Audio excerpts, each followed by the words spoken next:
Hello বন্ধুরা, কেমন আছো তোমরা সবাই? আশা করছি সবাই খুব ভালো আছো, আমি খুব ভালো আছি। তো আমাদের এখন নবান্ন চলছে, মানে কোনো শুরু হয় নাই, কাল থেকে শুরু হবে।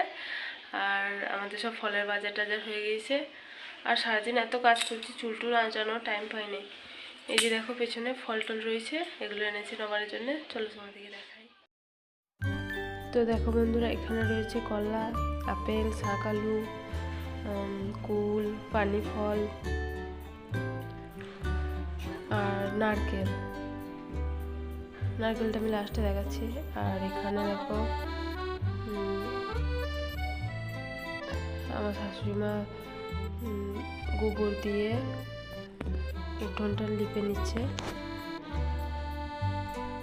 তো বন্ধুরা, এখানে সাউন্ডটা আমি কেটে দিয়েছি। এখানে আমি বলছিলাম যে আমার বিকালে অনেক কাজ আছে, এই ঝাঁটফাট দেওয়া আরও সব গুছোনো, এই পুজো আসলে যা হয় আর কি, তাই তোমাদেরকে টাটা করে দিচ্ছিলাম। আর এরপর দেখো আমি নারকেল কুড়িয়ে নিয়েছি আর নিয়েছি গুড়, আর অল্প চিনিও দেওয়া আছে এতে। তো এটা আমাদের নবান্নের আগের দিনে করতে হয়। তো এই নাড়ুটা দিয়ে, নাড়ু ঠিক বলবো না, নাড়ু টাইপেরই আর কি। তো এটা বানিয়ে নিচ্ছি। এটা চিড়ে দিয়ে খেতে খুব ভালো লাগে, আর নবান্নের আসল খাবার এই চিড়েটাই। তো দেখো আমি গুড়গুলোকে ভালো করে গলিয়ে নিচ্ছি। আর ক্যামেরা করছে আমাদের অনু। তো আমি প্রথমবার একা একা করলাম, ভয়ও লাগছিল, তাও সাহস করে করেই ফেললাম। তো নেড়ে নেড়ে গুড়টা একদম গলিয়ে নিতে হবে। দেখো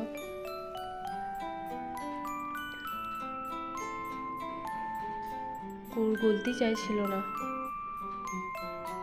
আমার তো হাতে ব্যথা হয়ে যাচ্ছিল গুড় গলাতে গিয়ে। তো যাই হোক, গুড় গলে গিয়েছে। এবার আমরা নামিয়ে নেবো কড়াইটা। আর এই সময় একটা দারুণ সেন্ট উঠছিল, মনে হচ্ছিল এখনই খাই। তো দেখো বন্ধুরা, গুড় সব গলে গিয়েছে। এরপর কড়াইটা নামিয়ে নিতে হবে, নয়তো চোমাটের গন্ধটা চলে আসবে। তো চলো নামিয়ে নিই।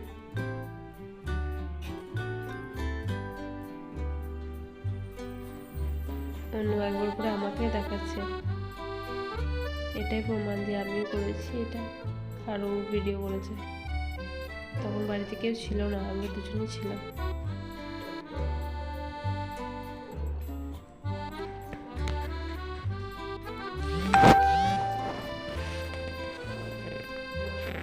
তো দেখো আমি নামিয়ে নিচ্ছি। আমি এর আগে একটা গামছা ভালো করে ধুয়ে পেতে নিয়েছি মেঝেতে। এরপর এক চামচ করে দিয়ে দিয়ে মিষ্টিগুলো বানিয়ে নেব, মন্ডা। তো দেখো আমি এখানে 3টে দিয়েছি, এভাবে আমি বাকিগুলো দিয়ে নেব। তো একটু পরে দেখাচ্ছি পুরোটা দেওয়ার পর। এই দেখো বন্ধুরা, এতগুলো হয়েছে। আমি লাস্টেরগুলো লাড্ডু করে নিয়েছিলাম।